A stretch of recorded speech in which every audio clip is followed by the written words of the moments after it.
What really happened the night Freddie Mercury sang for the last time? August 9th, 1986. Knebworth Park. A living ocean of people. The kind of crowd that bends sound and time. Word had been swirling for months about his health, about the future of the band, about whether the king of arena rock could keep summoning lightning on command. The doctor's warning was simple: don't go out there. Freddie's answer was simpler: watch me.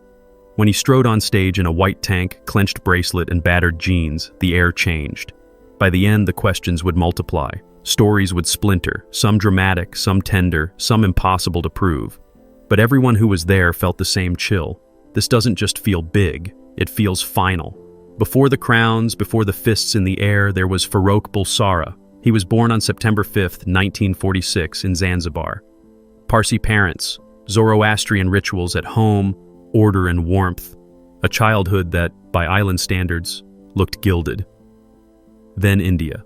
St. Peter's in Panchgani stamped him with two things that never quite left: music and a nickname he hated. Bucky. The teeth he'd later guard with his hand gave him resonance. The teasing gave him armor. He joined a school band, the Hectics, sang Western rock with the same hunger he had for filmy melodies, and found out that applause is a kind of oxygen. Revolutions do not care about sheet music. Zanzibar's upheaval sent the Bulsaras to England, where the prince's house became a small flat and the staff became shifts. He lifted luggage and scrubbed dishes while his parents prayed for a steady profession, something with an office and a pension. Instead, he picked art school, where the sketchbooks mattered and the mirror was useful. This is who I am. This is who I will be. In London, he learned an open secret of show business. You don't wait for a door, you build one with your name on it. London gave him a band to advise before it gave him a band to lead. He drifted into the orbit of Brian May and Roger Taylor's group Smile, turning up to rehearsals like a critic turned tailor.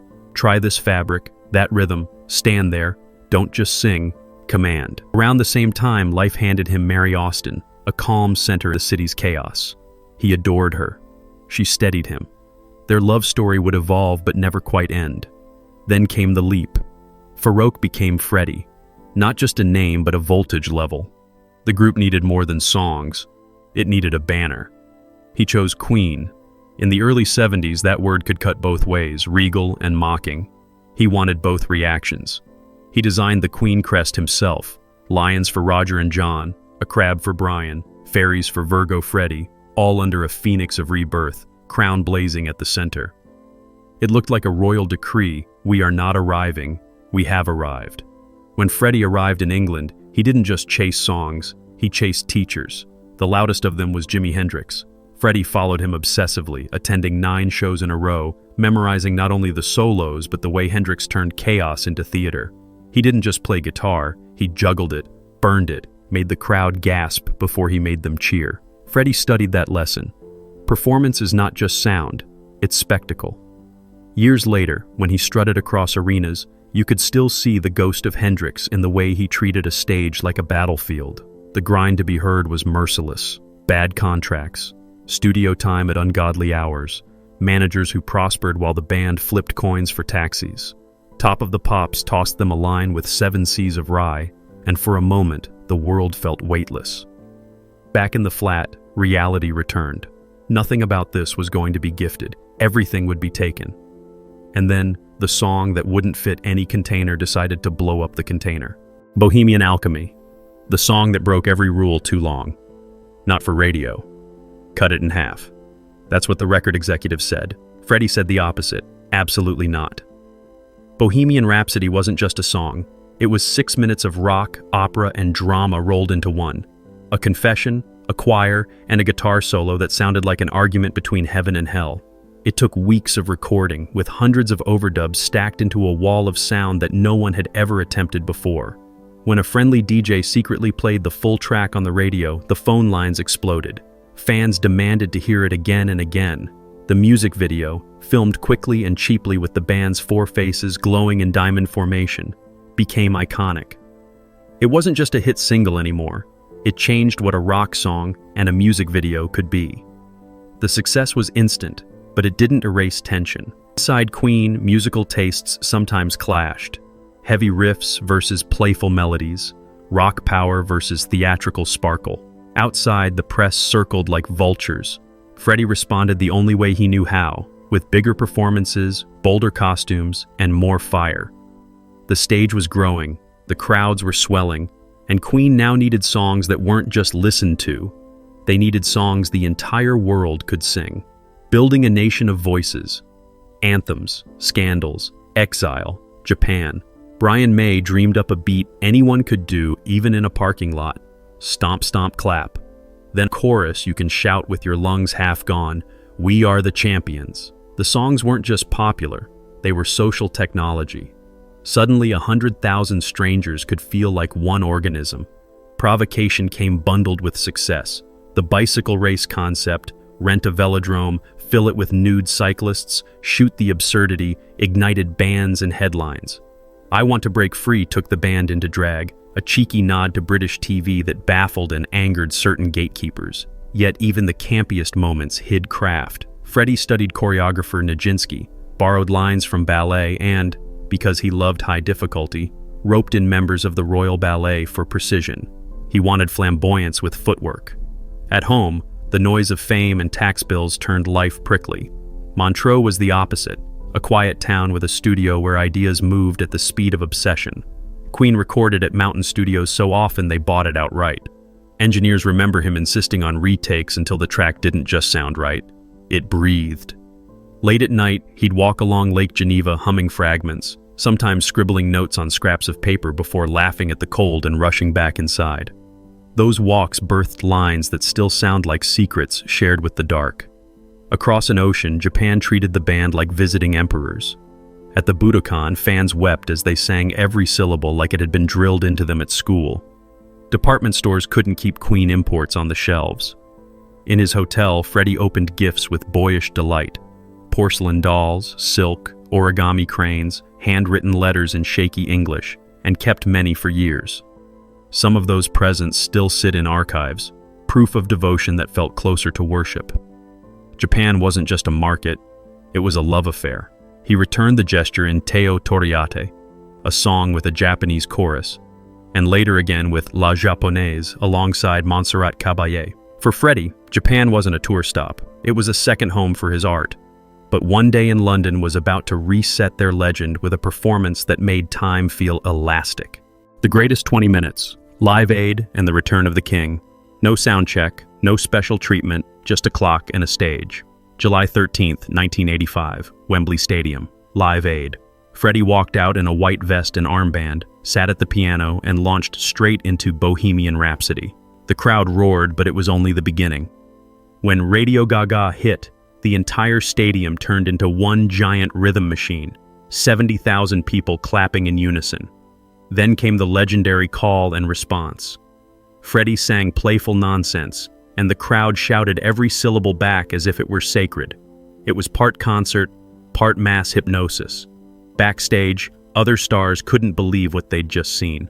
One was heard muttering, "You bastards, you stole the show." And it was true. Across the world, nearly 2 billion people were watching on TV. For many, it was the moment they discovered Queen. Album sales spiked, old grudges inside the band began to fade, and suddenly Queen wasn't just back, they were untouchable. So when it came time to plan their next tour, they didn't just aim big. They aimed for the biggest stage they could imagine, the Magic Tour, and a night that felt like goodbye. 1986. An enormous stage with twin runways into the crowd, a lighting crown that groaned under its own splendor, a video wall that drank electricity. The Magic Tour covered 9 countries in about 8 weeks, each stop an argument for Queen as the ultimate live machine. Then Knebworth Park, August 9th, final date. By most accounts, Freddie was warned to save his voice. He did the opposite. Early on, a note on Under Pressure rasped. He stopped fighting it and pulled 100,000 throats into the melody. In that instant, a crack became a cathedral. Who Wants to Live Forever landed like a prophecy. It always sounded cinematic. That night it sounded personal. Later on Bohemian Rhapsody, he leaned into lines he'd once crooned with playfulness and now sang with steel. The final chorus of We Are the Champions stretched longer than habit, as if the king wanted to stand on the balcony a second more. People in the audience recall an eerie quiet falling between encores, as if the crowd collectively sensed this was more than just another concert. Some swore his bow was lower, his smile longer, his eyes heavier. Maybe that's memory doing what it always does, pressing meaning into gaps. But it's part of why Knebworth has been retold as both triumph and farewell. Backstage, the stories multiplied. Some remembered a sudden equipment failure. Others swore they saw John Deacon hurl his bass in frustration, or overheard sharp words about the sound mix. One tale even claimed a phone call darkened Freddie's mood before the encore. Maybe all of it happened. Maybe none of it did. Memory is a trickster, especially once a night hardens into myth. What can be verified is simple. After the final chord, Freddie did something un-Freddie. He slipped away quickly. No lingering with crew, no celebratory chatter, no basking in the glow of what everyone sensed was history. To those who loved him, it felt like a sign. The road was narrowing. With the thunder of the stage fading, Freddie turned instead to quieter arenas. Studios, salons, and private rooms where discipline could hide the creeping shadows of pain. Freddie's private universe had two poles, the people he called my family and the objects he called beautiful. Mary Austin remained the fixed star. Their romantic chapter ended. Their bond didn't. He bought her a home, made her executor of his most sacred privacy, and later wrote her into the center of his will. Then there was Jim Hutton, his partner through the final stretch, the quiet in the house when visitors left. Between those pillars, life was a whirl of friends, assistants, cats photographed like dukes, Japanese prints, antique glass, paintings, and custom clothes that turned walk-ins into entrances.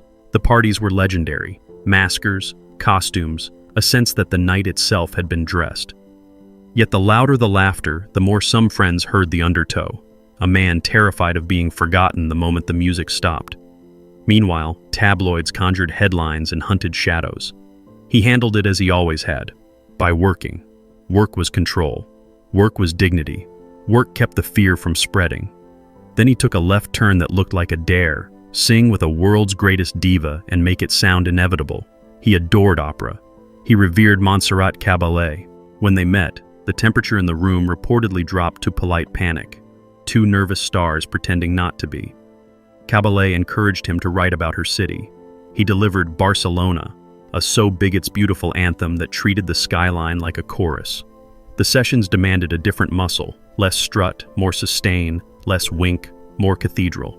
He practiced lines softly in hallways, smiling at missed notes, going again until the vowels sat perfectly in the air. Caballé later recalled that his hands were cold as ice the first time they rehearsed together, as if he was more nervous than she was. But when he opened his voice fully, she was stunned. He had the raw power of rock, but the discipline of a tenor. Out of that tension came a collaboration that sounded both improbable and inevitable. Back with Queen, work began on what would become The Miracle in 1989. It wasn't just another album, it was the first time the band agreed to credit every song simply to Queen. No matter who wrote it, they shared the authorship. That decision came from hard lessons and from a new sense of unity, especially as Freddie's health was beginning to quietly decline. The sessions took longer than usual. Recording often stopped when his energy faded, and microphones waited while he gathered himself. In the control room, a new tenderness emerged. Bandmates who once clashed now became protective, patient, and brutally efficient with the time they had together. The result was an album that mixed joy and urgency, with tracks like I Want It All and Breakthrough sounding like pure declarations of life. Then came Innuendo in 1991, darker, funnier, more daring, almost like a tightrope walk without a net. At its heart stood, The Show Must Go On. Brian May privately worried Freddie might not manage the near-impossible high notes. On tired days, he'd tap along to demos with a ghost piano, conserving strength. But when the red light flicked on, Freddie knocked back a shot, flashed his grin, and said, "Let's do it, darling." In a single take, he delivered a performance so powerful it silenced every doubt. It was a voice refusing to surrender, even as his body was failing. There would be one last public image, stripped of spectacle and filled with meaning. At the Brit Awards in 1990, the crowd saw a slimmer figure holding his dignity like a medal. He didn't sing. He didn't need to. His presence was the announcement. Whispers about his health had been circulating for years, and by then the tabloids had turned them into cruel certainties. Through it all, Freddie stayed silent, guarding his privacy as fiercely as his art. Then, on November 23, 1991, he finally spoke. In a simple statement, he confirmed what many had guessed. He was living with AIDS. He explained why he had stayed quiet, to protect those closest to him, and asked the world to turn its energy toward fighting the disease instead of feeding rumors. A day later, on November 24th, he was gone. Just 45 years old. London turned into a shrine of flowers. Radio became a loop of elegies. Friends and strangers alike found themselves blinking at the quiet, struggling to believe that a voice that once filled stadiums had truly fallen silent. His funeral followed the rituals of his Zoroastrian faith, and the location of his ashes remains a secret kept by only a trusted few. That last mystery was his final stage direction. Hold something back, so the legend carries part of the weight. Death didn't end the music. It made it heavier, brighter, and somehow even more his. Queen's greatest hits settled at the top of UK sales like a monument. Decades later, it still hasn't moved. The best-selling album in British history. Bohemian Rhapsody kept coming back like a comet, once after the shock of Freddie's passing, again when Wayne's World made a new generation bang their heads in a car, and once more when the 2018 biopic turned his story into a global conversation. Each revival added millions of new listeners, proving that a 6-minute song once called unplayable had, in fact, become eternal. But the music wasn't the only echo. Freddie's image itself became iconography. The mustache, the armband, the tank top, once a look born of clubs and stages, became global shorthand for pride, camp, and power. Every Halloween party, every pride parade, every teenager trying on aviators in a mirror adds another layer to that cultural aftershock. On April 20th, 1992, Wembley Stadium filled for a tribute concert unlike any other. David Bowie, Elton John, George Michael, Metallica, Guns N' Roses, all lined up to honor Freddie in the way only musicians can, by playing loud enough to shake the grief into something useful. Proceeds funded AIDS research, and the event hardened Queen's role in a larger fight. Music wasn't just escape, it was activism. In Montreux, the place where he found quiet in mountain studios, a bronze Freddie now stands on the lakeside, one fist raised skyward. Fans from around the world leave flowers, letters, and photographs at his feet. The statue faces the water like it's about to lead one more chorus across the surface of Lake Geneva. The band didn't stop either. Brian May and Roger Taylor carried the flame, first with tribute tours, later with Paul Rodgers, and now with Adam Lambert, whose soaring vocals don't imitate but reinterpret. Critics were skeptical, but audiences showed up by the tens of thousands. Queen plus Adam Lambert has become one of the world's most reliable stadium draws, proof that the songs themselves are bigger than time. Meanwhile, streaming changed everything, except Queen's dominance. On Spotify and YouTube, their catalog racks up billions of plays each year. Bohemian Rhapsody passed the billion-view mark on YouTube long before most classic rock acts even caught up to the digital era. Younger listeners who never bought a CD now discover Queen in playlists, TikTok edits, or the background of a Netflix scene. Every replay is a quiet resurrection. Debates over the biopic, what it got wrong, what it simplified, missed the point. What mattered was that it reintroduced Freddie to millions. Suddenly, teenagers were dressing like him for Halloween, parents were revisiting old vinyl, and stadiums of fans who weren't alive in 1991 were chanting his words in unison. Myths bend and blur, legends only get louder. So what really happened at the last show? The closest thing to truth is the simplest. A man who made a career out of doing the impossible did it one more time, then walked off without an encore for himself. The rest, the thrown instrument, the phone call, the bracelet left behind, the glance in the car window, is the shimmer around a legend. Maybe it's better this way. A neat ending would cheapen it. Legends don't end, they echo. His echo is stadium-sized. Freddie Mercury's voice might have gone silent in 1991, but his echo hasn't stopped shaking walls, filling stadiums, and crashing charts. That's why his story doesn't really end here. If you want more untold stories from rock's greatest icons, don't stop now. We've already uncovered the rise and fall of David Bowie and the haunting final days of Jim Morrison, part of the infamous 27 Club. Those videos are waiting for you right here on the channel. So keep the volume high, keep the legends alive, and if you haven't already, Hit subscribe and turn on the bell so you never miss the next story. Because in rock history, the show never truly ends.